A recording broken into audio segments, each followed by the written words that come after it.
नमस्कार, मी अजिंक्य भातंब्रेकर. तुम्ही पाहताय न्यूज 18 लोकमत. जगाच्या पाठीवर मध्ये आता आपण महत्त्वाच्या आंतरराष्ट्रीय घडामोडींचा आढावा घेऊया. अमेरिकेचे राष्ट्राध्यक्ष जो बायडन आणि संयुक्त राष्ट्रांचे महासचिव अँटोनियो गुटेरेस यांनी एकत्र चर्चा केलेली आहे. संयुक्त राष्ट्रांची महासभा या आठवड्यात पार पडेल. या पार्श्वभूमीवर दोन्ही नेत्यांनी एकमेकांची मतं जाणून घेण्याचा प्रयत्न केला. सध्या कोरोना महामारीचं असलेलं संकट, हवामान बदलाचे परिणाम, विषमता आणि अमेरिका चीन दरम्यानचे वाढत्या तणावाच्या मुद्द्यांवरून आमसभेतलं वातावरण कदाचित तापण्याची शक्यता आहे. न्यूयॉर्कमधल्या इंटरकॉन्टिनेंटल बार्कले हॉटेलमध्ये ही बैठक झाली. सध्या अमेरिका आणि संयुक्त राष्ट्रांमधले संबंध गेल्या काही काळातली तुलना करता सर्वात दृढ असल्याचं बायडन आणि गुटेरेस या दोघांनीही म्हटलंय. संयुक्त राष्ट्रांची महासभा या आठवड्यात न्यूयॉर्कमध्ये होणार असल्यानं शहरातल्या सुरक्षा व्यवस्थेत अभूतपूर्व अशी वाढ करण्यात आलेली आहे. जवळपास 100हून अधिक देशांचे नेते, अध्यक्ष संयुक्त राष्ट्रांच्या या महासभेत सहभागी होण्यासाठी येणार असल्या कारणामुळे सुरक्षा व्यवस्था चोख करण्यात आलेली आहे. जागतिक पटलावर सध्या अनेक महत्त्वाचे मुद्दे आहेत, ज्या मुद्द्यांवर या महासभेत चर्चा होण्याची शक्यता आहे. हवामान बदलाचे होणारे दुष्परिणाम, कोरोना महामारी, लसीकरण, अफगाणिस्तानमधली सध्याची अराजकाची स्थिती या मुद्द्यांवर या महासभेत वादळी चर्चा होऊ शकते. हवामान बदलामुळे निर्माण झालेल्या संकटांचा सामना करण्यासाठी जगातल्या सर्व देशांच्या सरकारांनी पॅरिस कराराअंतर्गत दरवर्षी $100 बिलियन या ठरवलेल्या रकमेपैकी 1% जास्त रक्कम डेन्मार्क देईल, असं डेन्मार्कच्या पंतप्रधान मॅट फ्रेडरिक्सन यांनी म्हटलंय.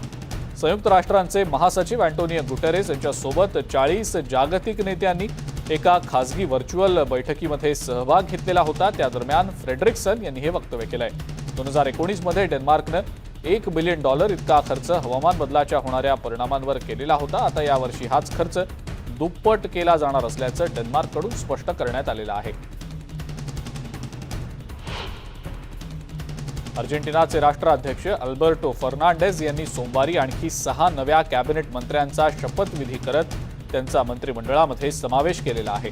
निवडणुकीत झालेला मोठा पराभव आणि उपराष्ट्राध्यक्ष क्रिस्टिना फर्नांडेज यांच्यासोबत झालेलं जाहीर भांडण या पार्श्वभूमीवर या घडामोडी घडलेल्या आहेत. सप्टेंबरच्या सुरुवातीला विरोधी पक्षांनी प्राथमिक निवडणुका जिंकत तब्बल 41.5% मतं मिळवण्यात यश मिळवलेलं होतं, तर सत्ताधारी पक्षाला 31.8% इतकीच मतं मिळाली होती. 14 नोव्हेंबरला होणाऱ्या निर्णायक निवडणुकांमध्ये जर हाच ट्रेंड कायम राहिला तर सत्ताधारी पक्ष वरिष्ठ सभागृहातलं आपलं वर्चस्व गमावून बसेल आणि फक्त कनिष्ठ सभागृहातलं बहुमत कायम राखू शकेल. सोमवारी लेबनॉनच्या नवीन कॅबिनेटनं संसदेतला विश्वासदर्शक ठराव जिंकला आणि जनरेटरमध्ये बिघाड होऊन वीज पुरवठा खंडित झाल्यानं जो गोंधळ झाला होता, या सगळ्या गोंधळावर पडदा पडला. लेबनॉनमध्ये सध्या आर्थिक मंदी आहे, इंधन तुटवडा आणि इतर गोष्टींमुळे सरकारच्या अडचणींमध्ये आणखी भर पडलेली आहे. 128 सदस्य संख्या असलेल्या लेबनॉनच्या संसदेत बहुमत मिळवत पंतप्रधान नाजीब मिकाती यांचं सरकार या महिन्याच्या सुरुवातीला स्थापन झालं होतं. मिकाती यांच्या नव्या कॅबिनेटसमोर आता देशाची आर्थिक स्थिती सावरून वाढलेली महागाई दूर करून नागरिकांना दिलासा देण्याचं सर्वात महत्त्वाचं आणि मोठं आव्हान असणार आहे. सर्बियाचे लोकप्रिय राष्ट्राध्यक्ष अलेक्झांडर व्हुचिच यांच्या मते कोसोवोमधील सर्बियन लोकांनी सर्वात कठीण काळ अनुभवलेला असून सर्बियाशी लागून असलेल्या कोसोवोच्या सीमा भागातली स्थिती सध्या अतिशय गंभीर असल्याचं त्यांनी म्हटलंय. बेलग्रेडमधल्या पत्रकार परिषदेत बोलताना व्हुचिच यांनी म्हटलंय की आमच्या देशाचं रक्षण नेमकं कसं करायचंय हे आम्हाला व्यवस्थित माहिती आहे.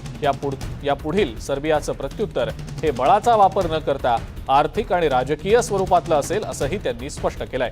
सर्बिया कोसोवोला स्वतंत्र राज्य न मानता सर्बियाचाच एक भाग मानते आणि त्यामुळेच गेल्या काही काळामध्ये विविध मुद्द्यांवरून सर्बिया आणि कोसोवोमध्ये तणावाची स्थिती आहे. सोमवारपासून कॅनडामध्ये कोरोना महामारी दरम्यानच्या निवडणुकीला सुरुवात होते आणि या निवडणुकीत पंतप्रधान जस्टिन ट्रुडेऊ यांचं राजकीय भवितव्य पणाला लागलेलं आहे. ट्रुडेऊ यांचे प्रतिस्पर्धी पुराणमतवादी नेते एरेन ओटूल यांचा या निवडणुकीत कदाचित निसटता विजय होऊ शकेल अशी शक्यता वर्तवली जाते. संसदेत बहुमत मिळवण्याच्या उद्देशानं जस्टिन ट्रुडेऊ यांनी लवकर निवडणुका घेण्याचा निर्णय घेतला. आपली सत्ता कायम राखण्याच्या स्वतःच्या महत्त्वाकांक्षेसाठी ट्रुडेऊ यांनी तब्बल 2 वर्ष आधी निवडणुका घेण्याचा निर्णय घेण्यावर विरोधी पक्षांनी थेट टीका केलेली आहे। संयुक्त राष्ट्रांच्या महासभेच्या पार्श्वभूमीवर अमेरिकेचे परराष्ट्र मंत्री अँटनी ब्लिंकन यांनी सोमवारी न्यूयॉर्कमध्ये ब्रिटनचे परराष्ट्र सचिव एलिझाबेथ ट्रस यांची भेट घेतली। यावेळेला या दोघांदरम्यान विविध विषयांवर चर्चा झाली। ब्लिंकन आणि ट्रस या दोघांनीही बायडन प्रशासनाच्या कोविड प्रवासबंदी उठवण्याच्या निर्णयाचं स्वागत केलं। अमेरिकेकडून जाहीर करण्यात आलेलं आहे की लसीकरणाचा पुरावा असेल आणि कोरोना टेस्ट निगेटिव्ह असेल तर लोकांच्या विमान प्रवासावरचे निर्बंध कमी करण्यात येतील। सिरियाच्या उत्तरेला पर्वत रांगांमधनं जाणाऱ्या एका वाहनावर अमेरिकेच्या सैन्याच्या वतीनं हल्ला झाला। हा हल्ला ड्रोनच्या माध्यमातून करण्यात आल्याचं पेंटागॉननं जाहीर केलंय। या संदिग्ध वाहनातून अल कायदाचा एक महत्त्वाचा नेता प्रवास करत होता असा पेंटागॉनचा दावा आहे। अमेरिकेनं यापूर्वी इदलिबमध्ये हल्ले केलेले आहेत। अल कायदा दहशतवाद्यांना आणि इस्लामिक स्टेट गटाचा नेता अबू बकर अल बगदादी याला लक्ष्य केलं, जे पूर्व सिरियामधनं पळून गेल्यानंतर याच भागात लपलेत असा अमेरिकेचा अंदाज आहे। या भागात एकेकाळी अल कायदाशी संबंधित हयात तहरीर अल शामसह कट्टरपंथी गटाचं वर्चस्व आहे। केनियातल्या नैरोबीमध्ये सोमवारी रात्री एका शाळेला आग लागल्यानंतर तिथे हॉस्टेलमध्ये राहणाऱ्या विद्यार्थ्यांना रुग्णालयात दाखल करण्यात आलं। जगाच्या पाठीवर मध्ये वेळ झाली एका ब्रेकची। बघत रहा न्यूज 18 लोकमत।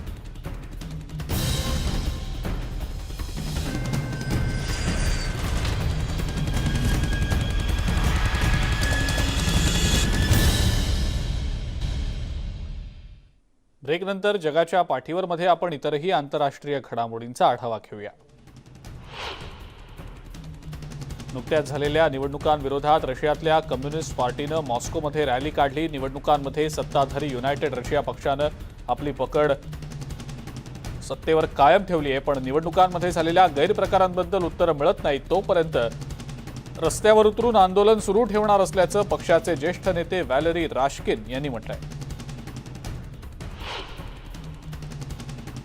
सर्बियातल्या वार्षिक बेलग्रेड प्राईड परेडमध्ये शेकडो जण सहभागी झाले होते। यावेळेला मोठ्या प्रमाणात पोलीस बंदोबस्त तैनात होता। LGBT कार्यकर्त्यांनी यावेळेला सप्तरंगी ध्वज हातात धरले होते। या परिसरात इतरांना येण्यास पोलिसांनी बंदी घातली होती। यावर्षीची 20वी बेलग्रेड प्राईड परेड होती। गेल्या काही वर्षात थोडी सुधारणा झालेली असली तरी अजूनही बरेच प्रयत्न होण्याची गरज आयोजकांनी व्यक्त केली आहे। ट्युनिशियाचे राष्ट्राध्यक्ष कैस सईद यांनी त्यांच्या अधिकारांची व्याप्ती वाढवत नेल्यानं संतापलेल्या आंदोलकांनी शनिवारी ट्युनिशियाची राजधानी ट्युनिसमध्ये आंदोलनं केली आहेत। समर्थक आणि विरोधकांमध्ये यावेळेला संघर्षही बघायला मिळाला। सईद यांनी केलेली संसदेची बरखास्ती, तत्कालीन पंतप्रधान हिचेम मेचिची यांना काढून टाकणं या बाबींचा निषेध होतोय। 25 जुलैपासून सत्ता पूर्णपणे त्यांच्या ताब्यात आहे। जागतिक स्वच्छता दिनानिमित्त दक्षिण आफ्रिकेत जोहान्सबर्ग जवळच्या अलेक्झांड्रामध्ये जॉक्साकाई नदीची स्वच्छता झाली। याच नदीचं पाणी पिण्यासाठी वापरलं जातं, त्यामुळे नदी स्वच्छ ठेवण्याचं काम नियमित होणं गरजेचं आहे। कचरा गोळा करून मोठमोठ्या पिशव्यांमध्ये ठेवला जात होता।